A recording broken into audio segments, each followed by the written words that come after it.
संत कबीर की उलट बासियां। पेज 25 शब्द 10। तो ही रोकन वाला कौन, मगन से जाग चली। चियूटी चाली सासुरे, नवमन काजल लाए। हाथी बाकी गोद में, ऊंट लिया लटकाए। अंडा था तब बोलता, बच्चा बोलत नाही।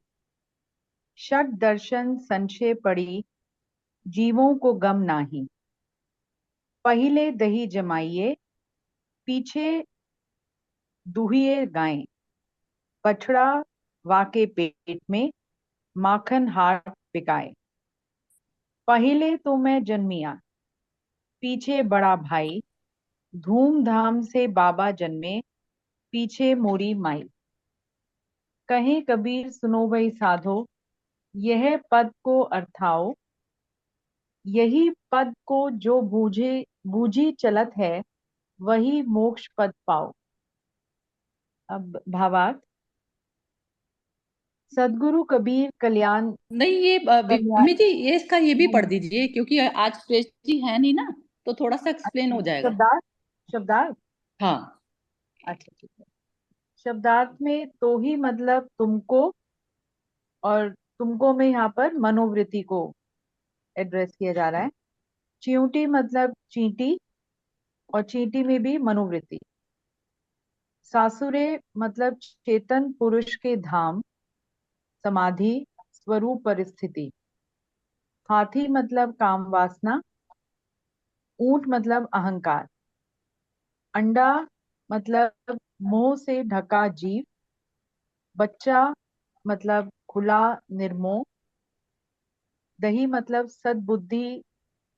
गाय का मतलब आध्यात्मिक विद्या। बछड़ा मतलब विचार। माखन मतलब दिव्य रहने की सुगंधी। मैं मतलब सद्वृत्ति। बड़ा भाई का मतलब विवेक। बाबा मतलब आज्ञान, और माई मतलब मुक्ति।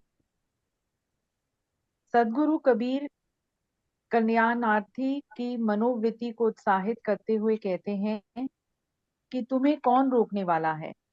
तुम प्रसन्नता पूर्वक स्वरूप परिस्थिति धाम में चली जाओ। परिवार, संस्था, समाज, पार्टी, देश या कोई भी संगठन, यदि वह अपने में निर्दोष है तो उसे कोई बाहरी शक्ति नहीं तोड़ सकती। वस्तुतः आंतरिक कलह और भीतर घात से ही किसी संस्था का विनाश होता है। इसी प्रकार साधक के कल्याण में उसके अपने अज्ञान तथा आसक्ति के अलावा कोई बाधा नहीं बन सकता। बाहरी बाधाएं क्षणिक हैं, और वे साधक के दृढ़ निश्चय से देखते देखते टूट जाती हैं। इस परम सत्य के आधार पर सदगुरु कबीर कल्याणार्थी की मनोवृत्ति को साहस देते हैं कि तुम क्यों हिचकिचा रही हो। तुम्हें कौन रोक नहीं सकता। तुम्हें कोई रोक नहीं सकता। यदि तुम स्वयं शिथिल ना हो जाओ तो तुम्हारे मार्ग में कोई बैरियर नहीं बन सकता। अतएव तुम उत्साह पूर्वक स्वरूप परिस्थिति धाम में चली जाओ। चींटी 9 मन काजल लगाकर ससुराल चली। उसने अपनी गोद में हाथी को बिठा लिया और हाथ में ऊंट को लटका लिया। चींटी मनुष्य की चित्तवृत्ति है। राग से भरा संसार उसका नेहर है, जहां वे जन्मी है।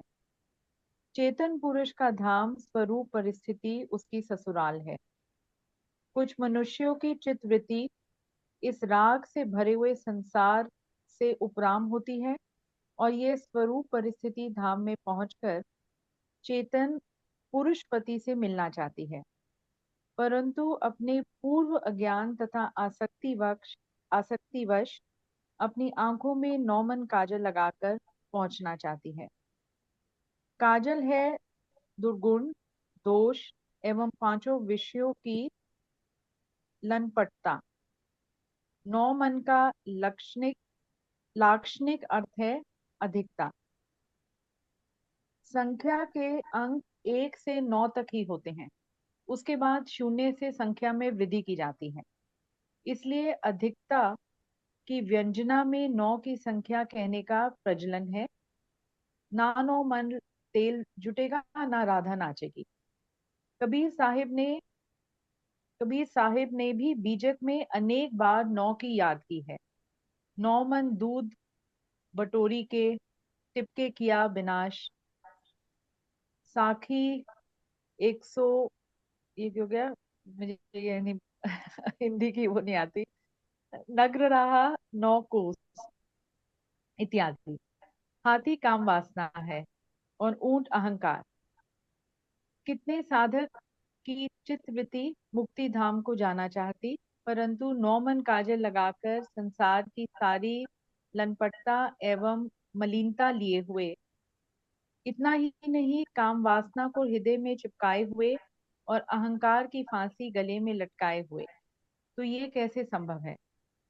जब अंडा था तब बोलता था, और जब अंडा फूट कर बच्चा बाहर निकल आया तब बोलना बंद कर दिया। अंडा है मोह माया से ढकी जीव की स्थिति। जब तक मनुष्य मोह माया से ढका रहता है तब तक वह बकवास करता है, अहंकार पूर्वक विवाद करता है, और जब मोह माया के आवरण से अपने आप को सर्वथा बाहर कर लेता है तब बकवास करना बंद कर देता है। पूर्ण शांति का लक्षण है मौन, वाक्य संयम। उपयुक्त उच्च स्थिति का पता तो संसारी जीवों को है ही नहीं। योगी, जंगम, तेवड़ा, सन्यासी, दरवेश और ब्राह्मण, ये षट दर्शन के लोग भी दुविधा में पड़े भटकते हैं। परम शांति माया मोह के आवरण तोड़ने से है, परंतु वह यह ना करके उसे बाहर खोजते हैं। पहले दही जमा लो, पीछे गाय दूहो, बछड़ा गाय के पेट में है, परंतु गाय का मक्खन बाजार में बिकने लगा। दही है सद्बुद्धि, गाय है आध्यात्मिक विद्या, बछड़ा है विचार, और मक्खन है दिव्य रहने की सुगंधी। साधक को चाहिए कि वह आध्यात्मिक विद्या की प्राप्ति के लिए उतावलापन ना करे, अपितु पहले सद्बुद्धि को दृढ़ करे और सदाचार तथा धर्माचरण का पूर्ण पालन करे। उसके बाद वह आध्यात्मिक विद्या का दोहन करे। सद्बुद्धि पूर्वक शुद्ध चित्त में ही आध्यात्म विद्या का स्वरूप ज्ञान का प्रकाश होता है। जब अध्यात्म विद्या स्वरूप विचार से गर्भित हो जाएगी तब इस दिव्य रहने की सुगंधी सर्वत्र फैल जाएगी। फूल भंवरों को निमंत्रण देने नहीं जाते, अपितु जब फूल सुगंधी से भर जाते हैं तब भंवरे स्वतः वहां पहुंचकर उसका लाभ लेने लगते हैं। साधक लोगों को चेताने के लिए बेताब ना हो, किंतु स्वयं साधना एवं दिव्य रहने में रहें। फिर जिनको उससे प्रेरणा लेने की गर्ज होगी वे स्वयं उससे लाभ लेंगे। मैंने पहले जन्म लिया, पीछे मेरा बड़ा भाई जन्मा, इसके बाद धूमधाम के साथ पितामह का जन्म हुआ और अंत में मेरी माता का जन्म हुआ। मैं सद्वृत्ति है, बड़ा भाई विवेक है, पितामह स्वरूप ज्ञान एवं आत्मज्ञान है और माता मुक्ति है। सद्वृत्ति कहते हैं कि सत्संग और सौभाग्य से मेरे पहले जन्म हुआ। सद्वृत्ति के उदय से ही चित्त शुद्ध होता है, तब पीछे स्व और पर का, पुरुष और प्रकृति का एवं चेतन और जड़ का विवेक उदय होता है। विवेक ज्ञान के उदय हो जाने पर उच्चतम स्वरूप ज्ञान का उदय होता है। स्वरूप साक्षात्कार होता है, इसी का अंतिम फल है मुक्ति लाभ। कबीर साहब कहते हैं कि हे भाई संतो, जो उक्त भावों को समझेगा और उनके अनुसार आचरण करेगा वह मोक्ष पद पाने का अधिकारी होगा। हाँ जी। हाँ, तो ये बिल्कुल बहुत ही सुंदर बोला है, ये सारा जो कंपैरिजन किया है। तो इसमें पहले मैं ही बोल देती हूँ। जो विचार है ना, विचार सद्बुद्धि तक लाने के लिए, सद्बुद्धि ये हो गया कि मैं सत के साथ में अटैच हो गई पहले। फिर अब बुद्धि में जो भी विचार आ रहे हैं मेरे, गलत आ रहे हैं सही आ रहे हैं, तो वो बुद्धि में आ रहे हैं, तो उनको विवेक खत्म कर देता है। विवेक बुद्धि जो आपको क्षणभंगुर संसार में और परमानेंट सत के साथ में जुड़ने का विवेक जो बुद्धि होती है वो क्लियर कर देती है उसको, जो गलत चीज आ रही होती है। तो उसमें आपने सद्बुद्धि, सत बुद्धि के साथ में जुड़ गए। लेकिन जो सद्वृत्ति है ना, सद्वृत्ति जो वृत्ति है हमारी, जो गड़बड़ सारी वृत्तियां हैं, तो वृत्तियां होती है संस्कार की लेयर्स जो हमारे जन्मों जन्मों में हमारे मन के ऊपर जम गई हैं। उन्होंने जैसे कहते हैं उनकी रेखाएं गहरी होती चली जाती हैं। तो वो जो वृत्ति होती है वो सिर्फ आत्म प्रकाश से जाती हैं। आत्म प्रकाश सिर्फ सत्य के साथ में आप अपने आप को जोड़ लेंगे पहले, सबसे पहले, कि मैं जो जन्म मृत्यु से परे स्थिति। अब उसमें जो मन का जो खेल चलेगा, तो मन में जैसे बाहर बाहर में वेदर चल रहे हैं, मैं आकाश हो गई, और जो मन हो गया वो हो गए बादल, सब बिजली कड़कना, तारे निकलना, सूरज निकलना, ये सब।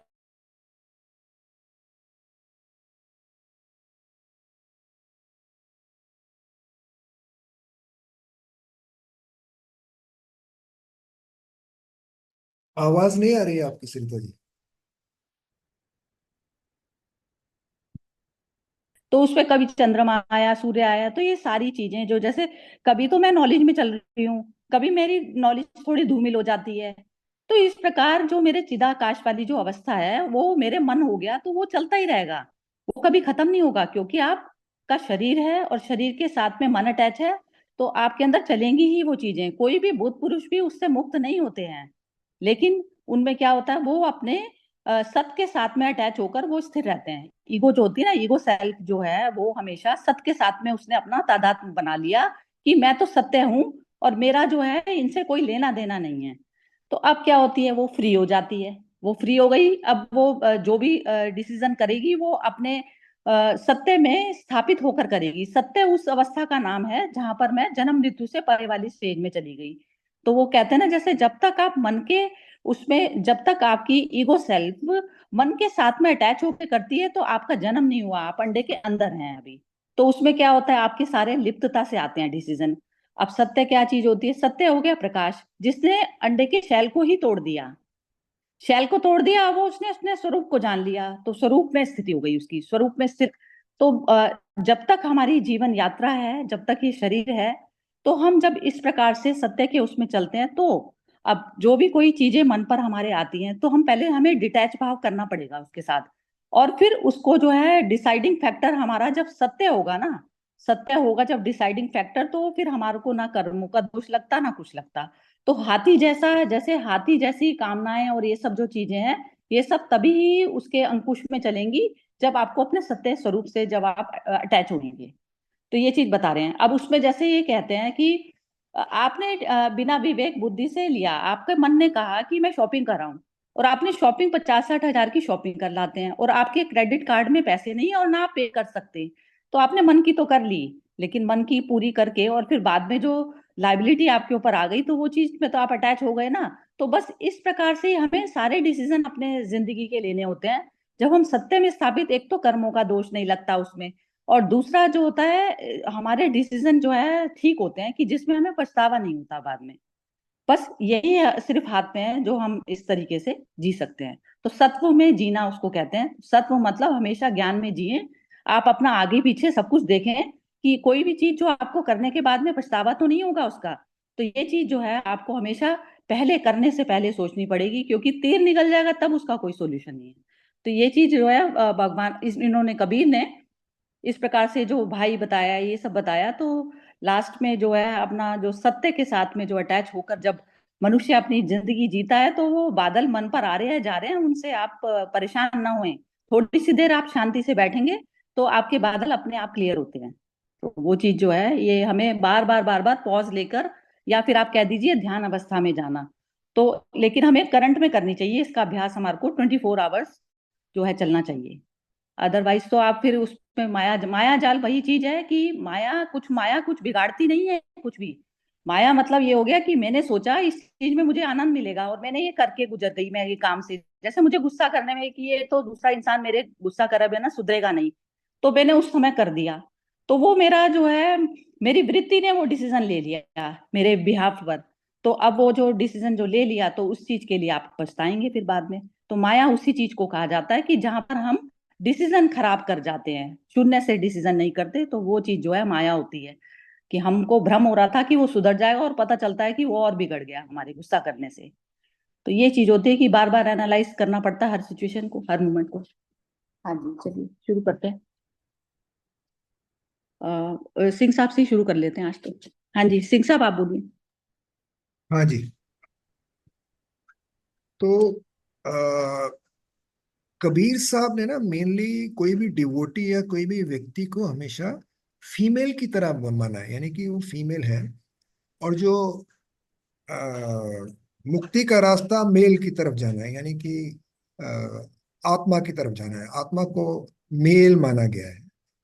तो इनका एक एक और शब्द है, उसको भी थोड़ा मिला देता हूँ इधर में, जो इसी सब्जेक्ट पे है। साईं की नगरी परम अति उत्तम, जहां कोई आवे न जावे, निहरवा हम का ना भावे। साईं की नगरी, यानी कि साईं की नगरी, ये जब हम पैदा होते हैं तो हम मायके में हैं, उसको निहरवा बोला है कबीर साहब ने। तो जो पैदा हुए तो हम निहरवा में हैं, लेकिन हमको मुक्ति का रास्ता साईं की नगरी में ही मिलेगा। तो इसलिए उन्होंने बोला कि साईं की नगरी परम अति उत्तम, यानी कि उससे तो उत्तम कुछ है ही नहीं, परम मतलब उससे ऊपर कुछ है ही नहीं, जहां कोई आवे ना जावे। तो कौन आवे ना जावे? अहंकार नहीं आता है वहां पे, ना जाता है। काम वासना, हाथी है जैसे, हाथी को काम वासना का प्रतीक माना है। और ऊंट को अहंकार माना है? अज्ञानता है जैसे, है? ये सब इस संसार के वृत्तियां हैं। लेकिन जब हम साईं की नगरी में पहुंच जाते हैं तो ये आने जाने बंद हो जाती हैं। वहां क्या होता है? वो भी कबीर साहब ने इसमें बताया है। वहां पे क्या होता है? बड़ा भाई मिलता है वहां पे, है? बड़ा भाई, पिता का जन्म होता है, फिर माता का जन्म होता है। तो ये सारे वहीं पे मिलेंगे। यहाँ पे रहेंगे तो हम अपनी अज्ञानता में ही फंसे रहेंगे, है? तो यही इन्होंने बताया कि पहले हमारा जन्म होता है, फिर बड़े भाई का जन्म होता है, यानी कि और आगे जाते हैं हमें। तो उसको इन्होंने यहाँ पे बताया भी, क्या क्या उनका मतलब है, बड़े भाई से क्या मतलब है यहाँ पे बताया भी है। पिता का जन्म, सद्वृत्ति, है? मैं सद्वृत्ति, बड़ा भाई विवेक, पितामह स्वरूप, स्वरूप ज्ञान एवं आत्मज्ञान है, और माता मुक्ति है। यानी कि माता एंड एंड में है बिल्कुल, उसकी मुक्ति के टाइम, मुक्ति के द्वार पे पहुंच गए तो हमको माता का जन्म हो गया। तो ये है। ऐसे ही सीक्वेंस बताइए इन्होंने। दूध दही और मक्खन की गाय के सामने है, तो उसमें पहले पहला क्या है? सद्बुद्धि है। फिर आप अध्यात्म है, उसके बाद है, उसके बाद विचार, जैसे सरिता जी ने भी बात की बिल्कुल सही वैसे ही किया कि विचार, सद्बुद्धि के बाद और आत्म ज्ञान के बाद ही विचार हमारे सही रास्ते पे आते हैं, नहीं तो हम नेगेटिव रास्ते पे चलते रहते हैं। और मक्खन उसकी सुगंधी है, यानी कि उसका सगेन मुक्ति होगी वो भी, है? तो यही सब लगता है कहना चाह रहे हैं कबीर साहब। तो मेनली इट इज, ये मुक्ति का रास्ता बता रहे हैं कि हम नेहरवा से बाहर निकलें और ससुराल चलें, यानी कि साईं की नगरी में चलें। तो वही इतना ही बस समझ में आया मेरे को।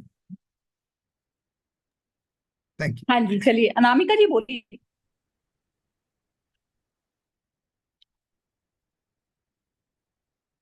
सरिता जी बाद में बोलती हूँ। ठीक है, हर्षा जी बोलेगी। हाँ जी, हर्षा जी आप बोलिए।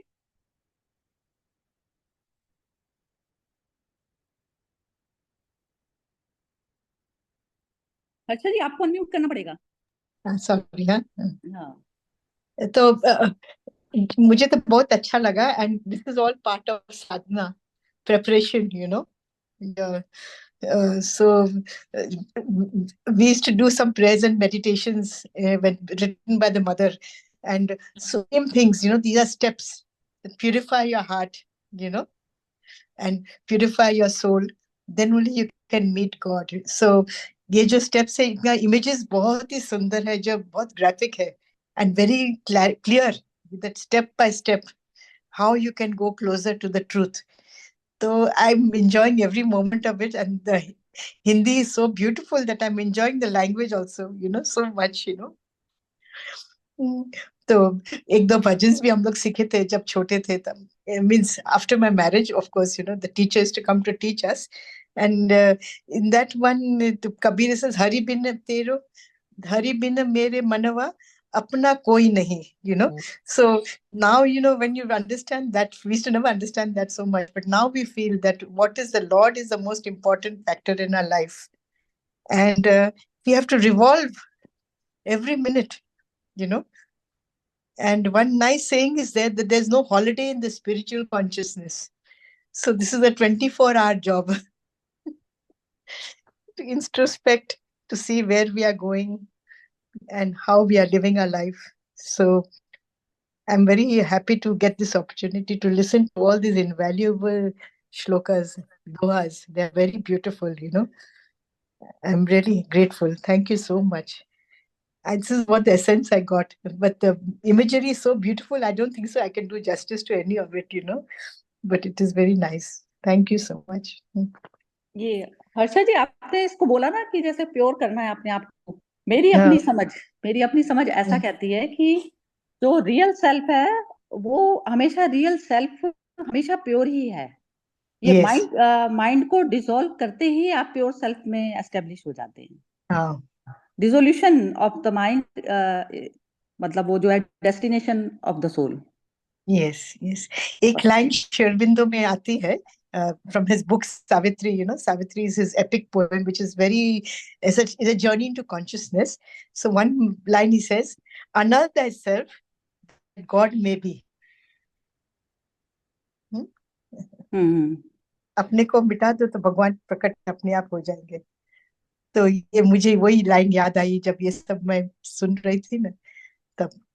बट जैसे हम समझते हैं ना, वो क्या होता है कि जैसे कई बार है ना, ये कंफ्यूजन रहता है सबको कि आई है ईगो सेल्फ को हमें वो करना है, तो ईगो सेल्फ कुछ गड़बड़ नहीं है, ईगो सेल्फ बस शरीर के साथ अटैच हो गई है, तो उसको ये कहना है कि जैसे कि तू ये नहीं है, तू ये है, तो मैं ही वह हूं ना, आई एम दैट। तो वो बस वहां तक जाना है। तो उसमें हम समझते हैं कि जैसे हमारे अलावा कोई रियल सेल्फ कोई दूसरी जन्म हो जाएगा किसी का, ऐसा नहीं है, क्योंकि माइंड ही तो चैटर कर रहा है ना। तो माइंड जीरो होते ही मैं ही हूँ। तो मैं इसके साथ में बैठी थी पकड़ के, इसको बॉडी को माइंड को पकड़ के बैठी थी कि ये है। अब मुझे याद आ गया कि मैं कौन हूँ, तो बस वो मतलब आई खत्म नहीं होता। आई मतलब जो स्मॉल आई जो माइंड है वो डिसॉल्व हो गया, तो सुप्रीम आई मतलब मैं बच गया। तो जब बॉडी ही नहीं रहती तो मेरे पास कोई क्वेश्चन ही खत्म हो गए ना, मेरे ऑल क्वेश्चंस डिसॉल्व्ड। तो वो स्टेट जो है आ जाती है, वो स्टेट है। तो ये बार बार जैसे हम बोलते हैं ना कि हम सुप्रीम में मर्ज सुप्रीम सेल्फ मैं हूं, वहां तक जाना पड़ेगा। सुप्रीम सेल्फ में मैं आई जो ईगो सेल्फ है वो डिसॉल्व होगी। हाँ विमी बोल रहे हो आप, शायद कुछ बोलिए। हाँ जी, हाँ नहीं, इवन आई फील कि जो रियल सेल्फ है वो तो प्योर ही है। जैसे जब, क्योंकि स्पेशली लास्ट पैराग्राफ में शायद वही बताने की कोशिश की गई है कि जब जैसे कोई बच्चा जन्मता है तो वो कितना मतलब वो प्योर है, उसको बाहरी दुनिया का कुछ नहीं, वो अपने में ही वो क्योंकि रियल सेल्फ में है तो आनंद में वो धीरे धीरे वो पढ़ते चढ़ती रहती है।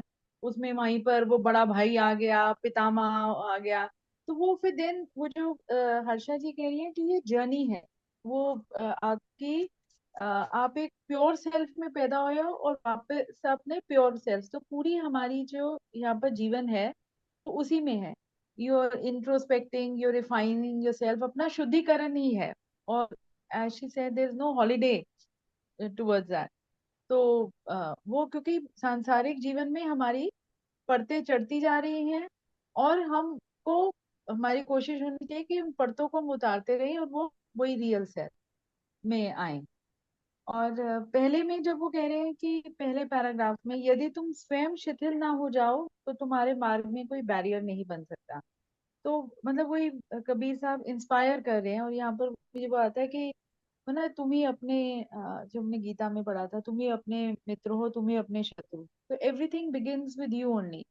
तो यदि कुछ जब तुम स्वयं शिथिल हो गए, जब तुम स्वयं भटक नहीं रहे हो, तुम स्वयं वो एक बैलेंस पोजीशन पर हो, वो पेंडुलम की तरह इधर उधर नहीं हो रहे हो, विचलित नहीं हो रहे हो, तो तुम तब तुम्हारे कोई, क्योंकि फिर उसी में क्लैरिटी ऑफ माइंड होगी, उसी में तुम डिसाइसिव हो जाओगे बिल्कुल।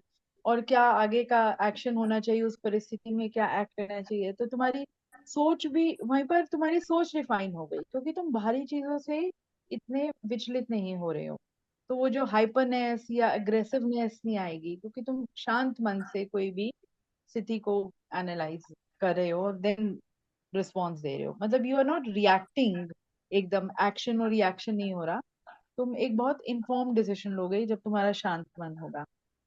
और वहीं पर जब वो नौ मन का जब कहा कि अधिकता, तो वही है कि ग्रीड है, जहां पर ग्रीड है, जहां पर ज्यादा है, वहीं पर तुम्हारी फिर वो ग्रीड है, वहीं से तुम्हारा हर चीज, वो मलिनता आएगी, वो अहंकार आएगा, वो जो कहा अहंकार की फांसी गले में लगाए हुए हो, काम वासना को हृदय में चिपकाए हुए हो।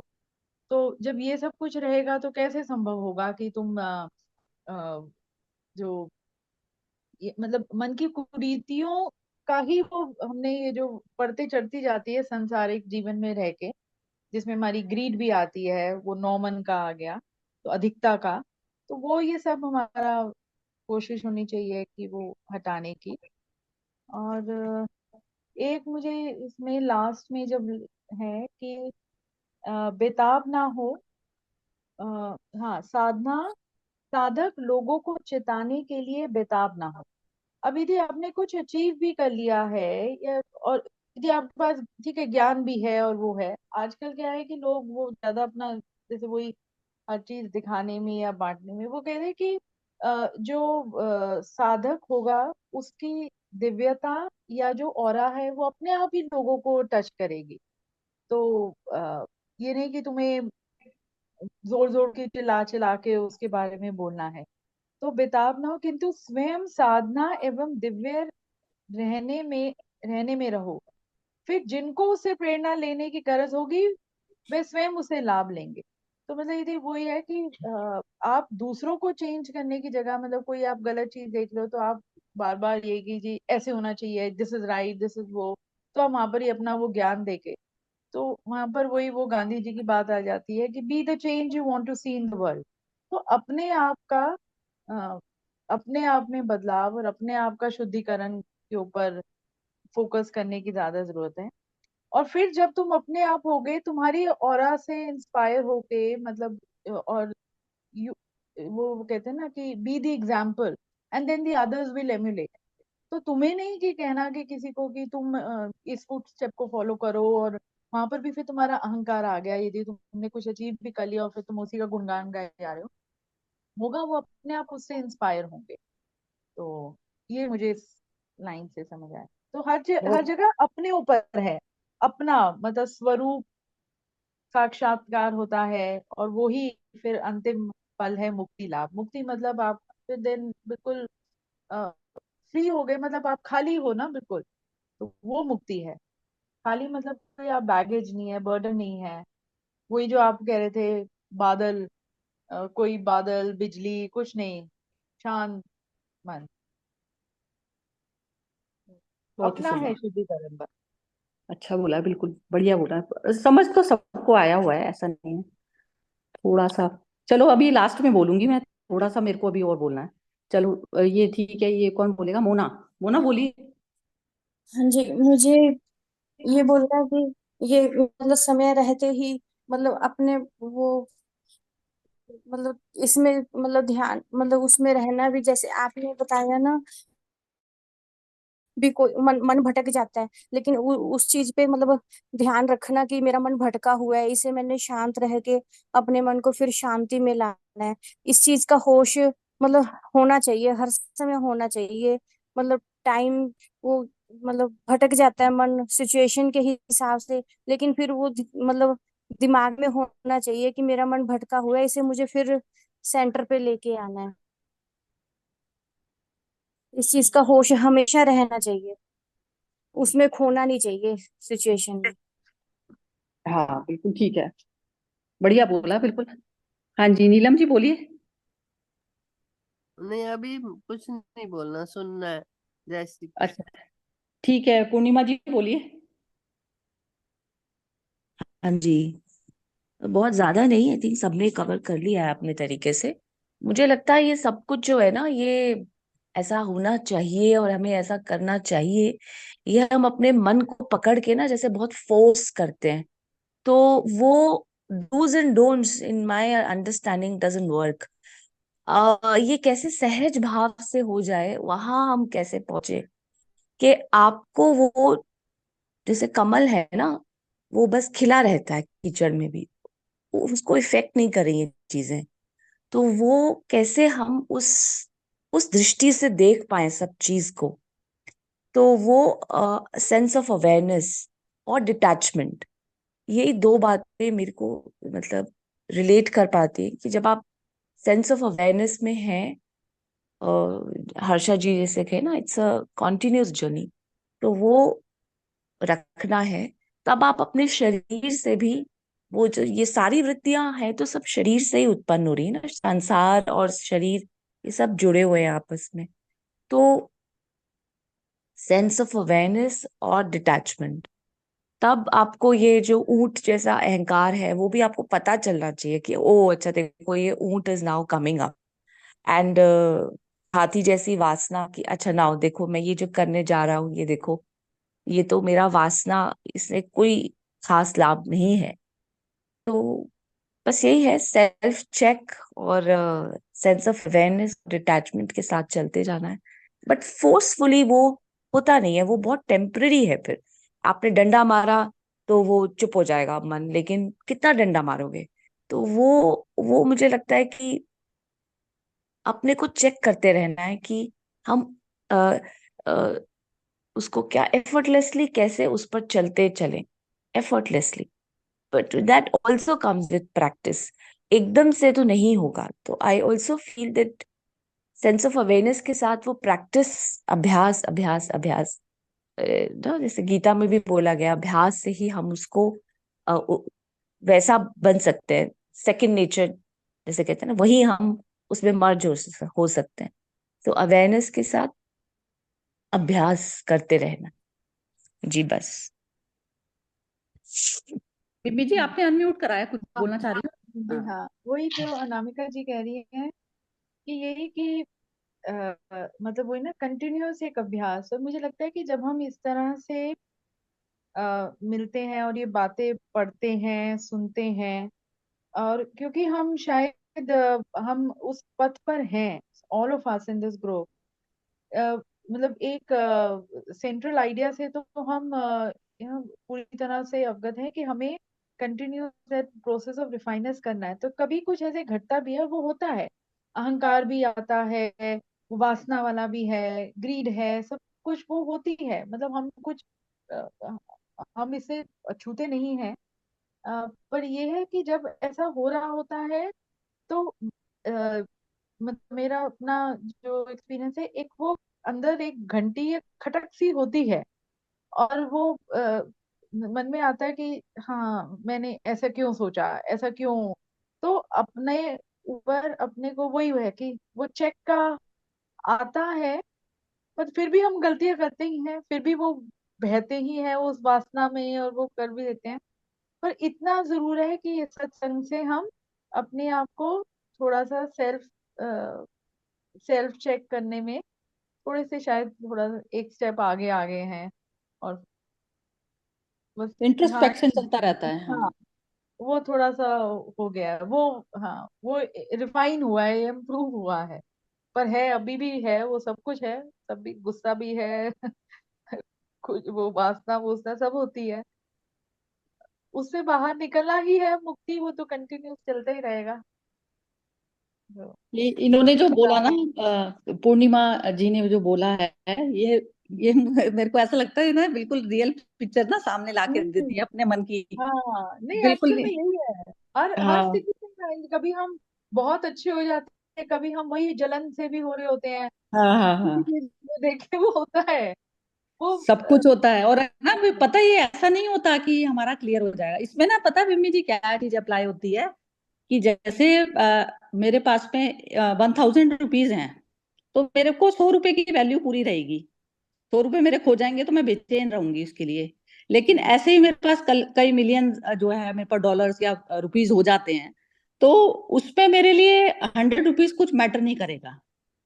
तो ऐसे ही है ये मन का खेल, लेकिन ये मन का ही खेल है। तो वो जो उन्होंने बोला ना कि लोटस फ्लावर की तरह हम कैसे रहें, तो वो अवस्था में आप कोई भी रह सकता है, ऐसा नहीं होता कि नहीं रहता। तो जो मन के जो खेल चल रहे हैं ना, तो मन के खेल पे जब तक कर्मों का बैगेज हम और नहीं लोड कर रहे उसके ऊपर, मतलब ये है कि जैसे मेरे को चाहिए पैसे, लेकिन मैंने उसके लिए मीन्स गलत अपना लिए, कि उसमें फिर उसमें क्या होगा ना, कार्मिक अकाउंट का जो बैगेज है वो मेरे को लग जाएगा।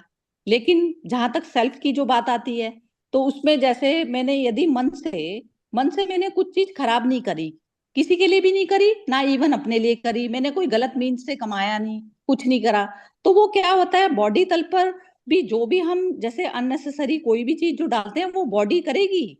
वो बॉडी का जो कहते हैं जैसे वो जो मैंने कल बताया था कि वुमेन रिस्पेक्ट का जो बताया जाता है, तो वुमेन रिस्पेक्ट वो हो गया कि बॉडी को मैंने अननेसेसरी उसको भरती चली जा रही हूँ। उसकी भूख तो जो है 2 में शांत हो गई थी, लेकिन मैंने उसको 4 दे दिया, तो वो बॉडी चू चू चू चू करेगी। तो वो सेल्फ रिस्पेक्ट, जो बॉडी की जो रिस्पेक्ट होती है वो मैंने नहीं की स्त्री की। तो ये चीज हमें पता चलेगी। लेकिन अब क्या होता है, जो सेल्फ है, रियल सेल्फ है, वो किसी की उस पर कुछ भी लिप्त नहीं होता। रियल सेल्फ मतलब मैं जो बॉडी और माइंड से अलग हूं। तो जब आप उस स्टेट में चले गए, तो बॉडी माइंड का जो भी कुछ आपका बैगेज जो चल रहा है, तो उसमें आपको बहुत दिन तक नहीं रहेगी। जब आप अवेयरनेस से जीते हैं अपनी लाइफ, तो आप जैसे कर रहे हैं कोई भी चीज, तो उसके कॉम्प्लिकेशन भी आपको याद रहेंगे कि ये चीज मैंने की थी, तो ऐसा जो है मेरी बॉडी में इस तरीके के साइड इफेक्ट हुए थे उसके। तो आपको क्या होता है, अपने सीखता तो मनुष्य अपने जीवन से है। अब उसका क्या है, अब मन का खेल जब तक उसका भरा नहीं, अब भरा नहीं, उसको चाहिए थे $1,000,000, अब मिलियन नहीं हुए, वो लगा रहा, लेकिन उसमें उसकी एक आदत बन गई, उसको हमेशा बेचैन रहने की आदत बन गई। तो आदतें होती है ना, ये आदत हो गई या वृत्ति हो गई, तो इनकी हम कैद में फंस जाते हैं। तो ये इसको साइकिल को कैसे कौन तोड़ पाता है, इसको सिर्फ आत्मभाव तोड़ पाता है। तो ये जो लोटस फ्लावर की तरह से जो खिलना है ना, तो उसमें थोड़ा बहुत, जो एक बार सिंह साहब ने बोला था कि थोड़ा बहुत पूरा भी कर लिया तो कुछ मैटर नहीं है, लेकिन आप जागते हुए भोगो, हमेशा पूरी अवेयरनेस में भोग करिए। कि ऐसा नहीं है कि जो भोगा तो वो उसमें आप पता ही नहीं है, इतने लिप्त हो गए, इतने मगन हो गए कि आपको अंधे हो गए, कि आपको पता ही नहीं कि आप जो है कितना, जो जो सेल्फ है वो हमारी उसके साथ में, सेल्फ मतलब एनर्जी देती है, जो मन को जो एनर्जी देती है, उसको मन को उतनी एनर्जी दीजिए। तो मन को ही पूरी तरह से विलुप्त तब होता है मन, जब हमारा सारी ही चीजों से मन भर जाता है जगत की, कि हमने सारे रंग देख लिए, रोज सुबह वही उठना, वही सब कार्य करना, फिर सोना, फिर वो करना, तो ये मैं कब तक चलाऊंगी। तो यही सारे सवाल बुद्ध के अंदर मन में आए थे।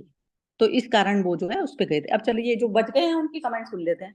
हाँ जी, अनामिका जी बोलना चाहेंगी आप? नहीं सरिता जी, अब तो कुछ भी नहीं बोलना, सबने बहुत ही अच्छा बोला। अच्छा चलो ठीक है। और नीलम जी? जय नहीं, चलो। जय श्री कृष्ण। हाँ हाँ जी, बोलिए। इसका एक ही लाइन है कि अपने मन को साफ करना है।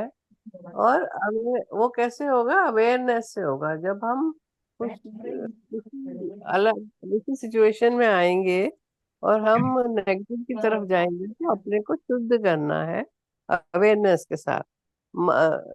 काम, क्रोध, मोह, लोभ, अहंकार, ये 5 चीजों का मेन कहा गया है कि अवेयर रहना है। कि जब ये हमारे पास आए हम अवेयर हो जाए और उनको सहज से उनको उनमें से बाहर आ जाए। बस यही एक बात समझ आए।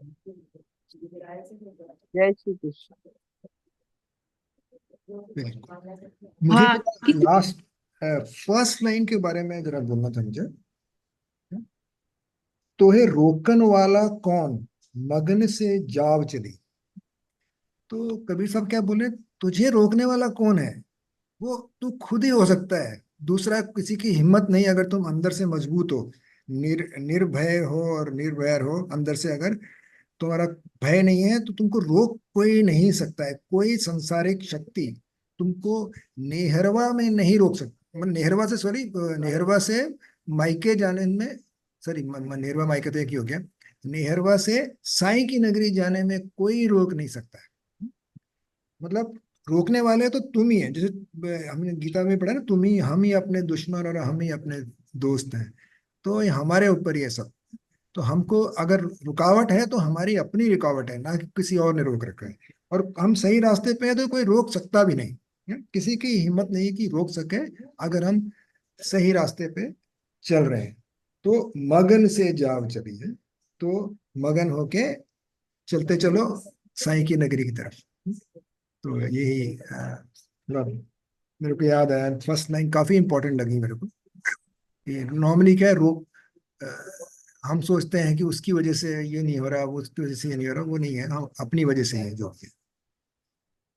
वो उस पे चले जाओ कि जैसे आप लाइट हो और हम्म, आप लाइट हो, तो वो कोई भी जो मैटर है, मैटर में आप लाइट देंगे, मतलब एनर्जी देंगे, तो वो हम्म, तब जलना चालू होता है। तो हम्म, आपको एनर्जी कहाँ देनी है, ये चीज आपके ऊपर है। तो हाँ लाइट जी। आप हो बस। तो वो बिना लाइट के क्या चलेगा? तो आप महत्व उसको, कोई भी जैसे कहते हैं ना, जो कोई भी चीज हमें परेशान कर रही है, उसके उसको अपनी जिंदगी में से उसकी इंपॉर्टेंस ही खत्म कर दो, जीरो कर दो उसकी इंपॉर्टेंस। हाँ, मतलब संसार में फंसना नहीं है। नेहरवा में क्या है, मोह में फंस जाते हैं। नेहरवा में मोह है, और क्या है, मेनली मोह है। बाकी भी ये सब है, काम क्रोध है, काम वासना है, कामना है, ये अहंकार है, सब है। लेकिन वहां हम अटक जाते हैं मोह में। ये मोह हमको अटका देता है कि अब नहीं, हम नहीं जा सकते, मतलब साईं की नगरी में। तो मोह से ही बचना है मेरे लिए। बहुत ही बढ़िया। हाँ जी, पूर्णिमा जी, विमी जी, मोना और हर्षा जी, कोई भी, किसी को भी कुछ कहना है तो आके बोलिए, कोई भी, फिर खत्म करेंगे।